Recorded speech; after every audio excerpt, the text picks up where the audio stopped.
શું તુલસી પ્રભુ એકદમ આર પાર શું છે જીતુ પ્રભુ? ગોળી લો બરાબર, ડોક્ટરે કીધું. હે પ્રકાશ જ છે. અડધી ગોળી ના લેવાય, આખી કીધી હોય તો આખી જ લેવાય. શું બોલો આજકા? ફૂલ પ્રકાશ એટલે યાદ રાખવું, ભૂલવું ન પડે એવું શું? આમ આમ કે सोचना कहना सुनना नहीं है, याद रखना भूलना नहीं है, એવું શું?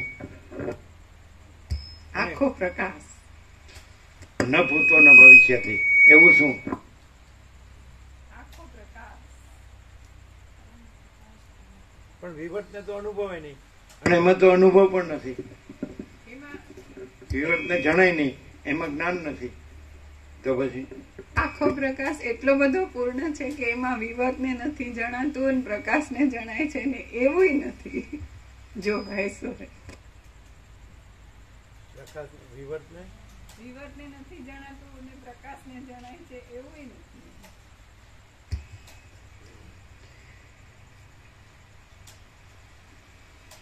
એટલે પ્રકાશને જણાય છે એવું નથી, એટલે પ્રકાશ જ્ઞાન વિહોણો છે.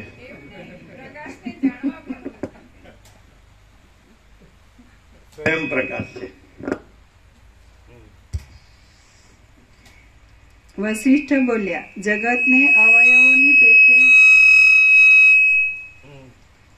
વશિષ્ઠ બોલ્યા, જગતને અવયવોની પેઠે પોતાની અંદર ધારણ કરી રહેલ પરબ્રહ્મ ચક્ષુ આદિ ઇન્દ્રિયનો વિષય ન હોવાથી અદ્રશ્ય છે અને સ્વયં પ્રકાશ હોવાથી સૂર્યાદિ પ્રકાશનો પણ વિષય નથી, પણ તે જ વિવર્ત ભાવથી દ્રશ્યના જેવું થઈ રહેલ છે અને પરમ સૂક્ષ્મ દ્રષ્ટિ વડે જોવામાં આવે તો એ સર્વ દ્રશ્ય પણ નિર્વિકાર પરબ્રહ્મ રૂપ જ છે. એ મહાચિદાકાશ રૂપી પરમ સુંદર અરીસાની અંદર પર્વતો, નદીઓના પ્રવાહો અને લોકાલોક પર્વતના ભ્રમણ એ બધું પ્રતિબિંબની જેમ પ્રતીતિમાં આવે છે. પછી પ્રતિબંધ વિના ચેષ્ટા કરનારી એ વિદ્યાધરીએ પ્રથમ વર્ણવેલી શિલાની સૃષ્ટિમાં પ્રવેશ કર્યો અને મેં પણ સંકલ્પ રૂપે વિદ્યાધરીની સાથે જ તે શિલાના ગર્ભમાં પ્રવેશ કર્યો. મને એ શિલાની અંદર લઈ આવવામાં ઉદ્યમવાળી એ વિદ્યાધરી બ્રહ્મલોકમાં જઈ પરમ સુંદર આકાર ધારણ કરીને બ્રહ્માજીની પાસે બેસી ગઈ. હવે તે મને કહેવા લાગી કે હે મહારાજ, આ બ્રહ્મા મારા પતિ છે, તે જ મારી રક્ષા કરે છે. પોતાના મન વડે પૂર્વે મને તેમણે વિવાહ માટે ઉત્પન્ન કરેલી છે. આ પુરાણ પુરુષે હું આજ વૃદ્ધાવસ્થાને પ્રાપ્ત થઈ ગઈ છું તો પણ હજી સુધી મારી સાથે વિવાહ કર્યો નથી. આથી મને વૈરાગ્ય ઉપજ્યો છે.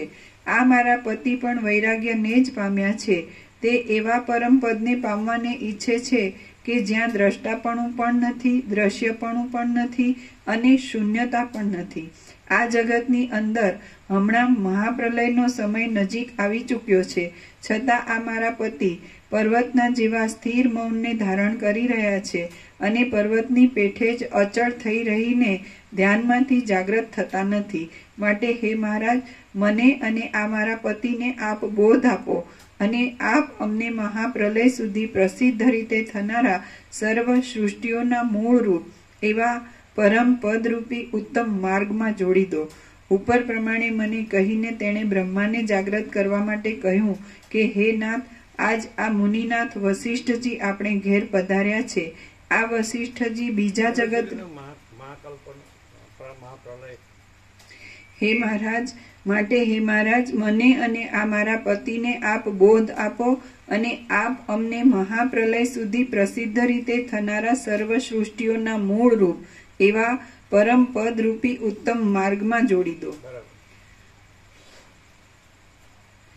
ઉપર પ્રમાણે મને કહીને તેણે બ્રહ્માને જાગ્રત કરવા માટે કહ્યું કે હે નાથ, આજ આ મુનિનાથ વશિષ્ઠજી આપણે ઘેર પધાર્યા છે. આ વશિષ્ઠજી બીજા જગતરૂપી ગૃહની અંદર બ્રહ્માના પુત્ર રૂપે પ્રખ્યાત છે. તેઓ આપણે ઘેર પધાર્યા છે તો આપ ગૃહસ્થના ઘરને શોભે એવી પૂજા વડે તેમનો સત્કાર કરો. આપ સમાધિમાંથી જાગ્રત થાઓ અને મુનિવર્ય વશિષ્ઠજીને પૂજ્ય સમજી અર્ઘ્ય પાદ્ય વડે તેમની પૂજા કરો. કેમ કે આપ જેવા મહાત્માઓને મહાન પુરુષોની સેવા વડે ઉત્પન્ન થનારું મોટું શ્રેષ્ઠ ફળ જ રૂચે છે. આમ તે વિદ્યાધરીએ બ્રહ્માને વિનંતી કરી એટલે સમુદ્રની અંદર જેમ તરંગ ઉઠે તેમ બ્રહ્મા પોતે પોતાનું સ્વરૂપને પોતાનો સંકલ્પરૂપી રસનો જ એક ભાગ હોવાથી સમાધિમાંથી જાગ્રત થયા. શિશિર ઋતુ શાંત થઈ જતા જેમ વસંત ઋતુ પૃથ્વીની અંદર પુષ્પનો વિકાસ કરે છે તેમ એ નીતિકુશળ બ્રહ્માએ ધીરે ધીરે પોતાની મીચાઈ રહેલી આંખો ઉઘાડી.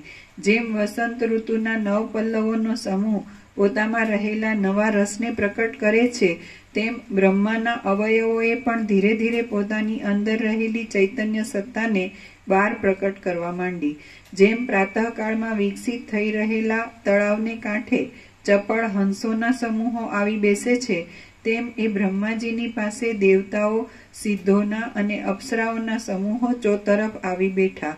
બ્રહ્માએ વશિષ્ઠ હંમેશા રામને જાગ્રત સુષુપ્ત સ્વપ્ન જેવું છે એમ કે છે, પણ જાગ્રતનો શું લાભ છે ખબર છે? જાગ્રત ને સ્વપ્નમાં ડિફરન્સ શું છે ખબર છે? કે જાગ્રત છે તો એની અંદર વશિષ્ઠ પ્રકાશથી સરળ શ્રવણ ને અખંડ પૂર્ણ તત્વબોધ થાય છે, એ સ્વપ્નમાં થતો નથી. એટલે આખા જાગ્રતને આખા સ્વપ્ન જેવું ન કહી શકાય એમ.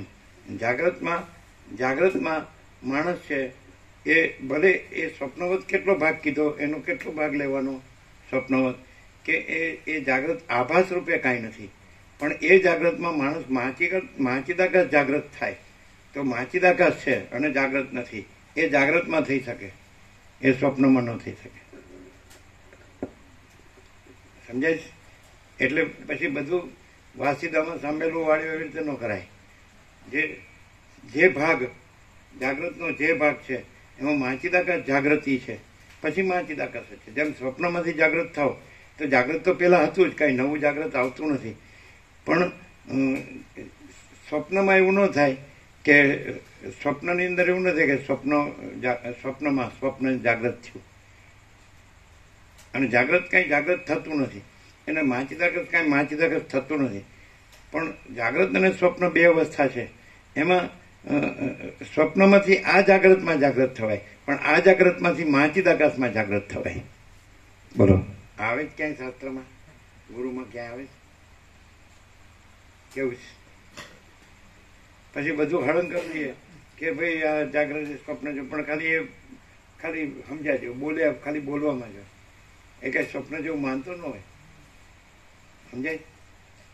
અને પાછું સ્વપ્નને સાચું માનતો હોય કે આ હવારમાં હોય તો સાચું, એમાં વહેમો હોય બધા, પણ સ્વપ્ન સાચું નથી એ વાત સાચી. અને આમાં એમ કે છે કે માચિદાકાશ જાગૃતિ સ્વપ્નમાં પણ થઈ શકે, સુષુપ્તિમાં પણ થઈ શકે, સમાધિ જેને કહેવાય. એટલે જે વિવર્ત ભ્રાંતિ છે, આ દ્રશ્ય ભ્રાંતિ, જે જાગ્રત, સ્વપ્ન, સુષુપ્તિ, જીવ જગત, દ્રષ્ટા દ્રશ્ય, સૃષ્ટિ સ્થિતિ પ્રલય, નામરૂપ, અનેક, આ બધું સતત પરિવર્તનશીલ. તો આ જેમ મહાસાગરમાં મોજા, તો એ મોજાની અવસ્થા કોઈ પણ હોય ઉત્પત્તિથી લઈને, એમાં પણ પોતાની મહાસાગર, પોતાનું અધિષ્ઠાન જે કેવળ સ્વરૂપ છે એમાં જાગૃતિ થઈ શકે એમ પણ કીધું છે. પણ છતાં આ જાગૃત છે તો એમાં તો અત્યારે તમે જાણી શકો છો કે માચિદાકાશ છે એમ સહજ. કેવી રીતે કે માચિદાકાશ છે, સમજાય છે કે નહીં? તો એમાં ભ્રાંતિ માત્ર જાગ્રત, સ્વપ્ન, સુષુપ્તિ ભાષે છે, અને એ ભ્રાંતિ માત્ર કાંઈ નથી, અને માચિદાકાશ સ્વયં પ્રકાશ, સંપૂર્ણ પ્રકાશ છે. આટલું સહજ છે, સમજાય? જ્યારે કોઈ માણસ સ્વપ્ન સુષુપ્તિમાં હોય તો એ તો બહુ આગળ વધેલો હોય તો એને એમાં થઈ શકે, સ્વપ્નમાંથી કે સુષુપ્તિમાંથી એને સમાધિ અને આ ભ્રાંતિ ન રહે અને માચિદાકાશ રહ્યું છે એમ રહે. પણ જાગ્રતમાં તો હાવ સહજ છે. એમાં જો વશિષ્ઠ પ્રકાશથી હોય તો પછી કહેવા પણ જ નથી, છે જ, જો હે સો હે. માચિદાકાશ જ છે તો બીજું ક્યાં છે? સ્વયં માચિદાકાશ આખો એકલો પ્રકાશે છે, આખો અનંત એક જ મહાચૈતન્ય પ્રકાશ છે, કાંઈ કરવા પણ નથી, સહજ છે. આ રહ્યું, આ બધો પ્રકાશ જ પ્રકાશી રહ્યો છે. મહાસાગર છે એ અનંત મોજા દેખાય ખરા, પણ એ મહાસાગર જ પ્રકાશી રહ્યો છે. મોજા તો ભ્રાંતિ માત્ર છે. મોજા ન હોય તો મહાસાગર છે, અને મોજા હોય તોય મહાસાગર છે, મોજા નથી ને મહાસાગર છે. એટલે એ ખાલી આભાસ માત્ર છે. એમાં સૃષ્ટિ ભ્રાંતિ છે એ મોજા છે, અને મહાચિદાકાશ મહાચૈતન્ય પ્રકાશ છે એ મહાસાગર છે. તો આ જાગ્રત અવસ્થા હોય ભ્રાંતિની, તો એમાં આ બધું મહાચિદાકાશ મહાસાગર છે. તો એ પોતે જ ચૈતન્ય છે, એ જ બોધ છે. એટલે બોધ છે એ જ ચૈતન્ય છે, અને ચૈતન્ય છે એ જ મહાચિદાકાશ છે. તો આમાં સહજ છે, જાગ્રતમાં સહજ છે. અને જાગ્રતમાં જો ન જાગે તો એને ક્યાંય પછી જાગવાનું રહે જ નહીં. કારણ કે મહાચિદાકાશ જ જાગ્રત છે, સમજાય? ભ્રાંતિ રૂપે આ જાગ્રત છે, પણ તુર્ય રૂપે જાગ્રતનું જાગ્રત છે, અને તુર્યાતીત રૂપે જાગ્રતના જાગ્રતનું જાગ્રત છે. જો હૈ સો હૈ. કેમ છે? તારતમ્યથી જાણો તો પણ મહાચિદાકાશ છે, સમજાય? સીધે સીધું જાણો તો કઈ જાણવા પણ નથી. મહાચિદાકાશ છે જ, છે જ, સમજાય? હવે અહીંયા જો ન જાગી શકે, વસિત પ્રકાશ, સરળ શ્રવણ, અખંડ પૂર્ણ તત્વબોધ, સદગ્રંથોમાં શિરોમણી શ્રી યોગાજીત માનવાયણ, અને વસિત રામ સંવાદ, સદાશિવ વસિત સંવાદ, સરસ્વતી લીલા સંવાદ, વાલ્મીકી ભરદ્વાજ સંવાદ, અગસ્ત્ય સુતીક્ષણ સંવાદ, એ કે કુછ બાકી નહીં હે. બધાના સંવાદો છે. વિષ્ણુ પ્રહલાદ સંવાદ, બ્રહ્મા સંવાદ છે ને, બધાના સૂર્ય, બધાના સંવાદ છે. યમ અને ભૃગુ, આ બધા કેવા કેવા. આહા હા. પછી ભાન ન થાય તો હળો બસ ડોલર ને ભોગવો જ બધું છે તો ખલાસ. પણ એ મહાચૈતન્ય પ્રકાશ જ સર્વસ્વ છે.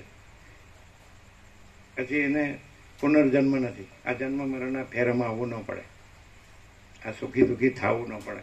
આ દેહના અને મનના અને જીવના દુઃખો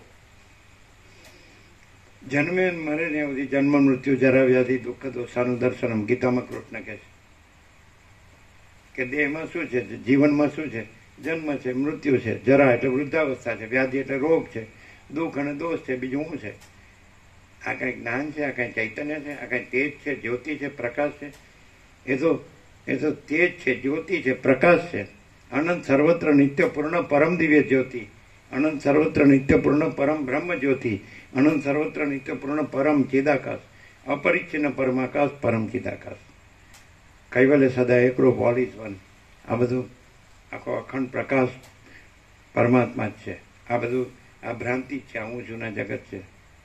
એટલે સ્વપ્ન અને જાગ્રતમાં એટલો ફેર કે જાગ્રતમાં માણસ વસિષ્ઠ પ્રકાશથી એને જાગવું હોય તો જો, અને હવાનો મૂળ વિષય પામર જ રહેવું હોય ને તો એને તો 1000 વસિષ્ઠે ન જગાડી શકે. તેને દેહ હું છું કે હું પુરુષ છું કે હું સ્ત્રી છું તો એ ચૈતન્યને જાણતો નથી. અને જો પોતે જ ચૈતન્ય છે તો પોતે જ મહાચિદાકાશ છે, અને પોતાને કાંઈ જાણવા પણ નથી. કારણ કે પોતે દેહ નથી, મન નથી, જીવ નથી, સાક્ષી નથી, અને દ્રષ્ટા દ્રશ્ય નથી, જગત એ નથી, અને પોતે જ મહાચિદાકાશ સ્વયં પ્રકાશ સંપૂર્ણ પ્રકાશ છે. જો હૈ સો હૈ. પોતે જ ચૈતન્ય મહાચિદાકાશ સ્વયં પ્રકાશ સંપૂર્ણ પ્રકાશ છે. પોતે આ દ્રશ્ય ભ્રાંતિ નથી, જાગ્રત સ્વપ્ન સુસુપ્તિ નથી ને સૃષ્ટિ સ્થિતિ પ્રલય નથી. આ સ્વપ્ન જેવું ને ઝાંઝાવના જળ જેવું, મિથ્યાને નાશવંત, અસત અસાનું દુઃખ. આ સાંભળવાની જરૂર કેમ છે? સંસારને સાચો માનીને દુઃખી થાય છે એટલે સાંભળે તો એને ખ્યાલ આવે કે આ મિથ્યા ભ્રાંતિ છે, આમાં દુઃખી થવાની જરૂર નથી. અને એ પરમ શાંતિ છે, પરમ પ્રકાશ, પરમ આનંદ, પરમ શાંતિ છે, પરબ્રહ્મ પરમાત્મા એ જ છે, બીજું કંઈ છે જ નહીં, બીજું કંઈ થતું નથી. એમ જાણે એટલે પછી દુઃખ ન લાગે. એટલા માટે સાંભળવું પડે. અને જો હું દેહ છું ચાલુ રાખીને સાંભળે તો દુઃખ ચાલુ રહે. અને જે આખો પ્રકાશ છે તો એમાં હું પ્રકાશમાં પ્રકાશ છું, અને હું દેહ નથી, મન નથી, જીવ નથી, જગત નથી, એટલે કોઈ દુઃખ નથી, કોઈ જન્મે નથી ને વિકારે નથી ને નાશે નથી, કોઈ ભેદે નથી કે હું ને બીજાને, મારું ને બીજાનું. પણ આ રાખીને સાંભળે તો એને કાંઈ ન થાય, અને આમ આ કાઢી નાખે તો પરમ શાંતિ જ છે.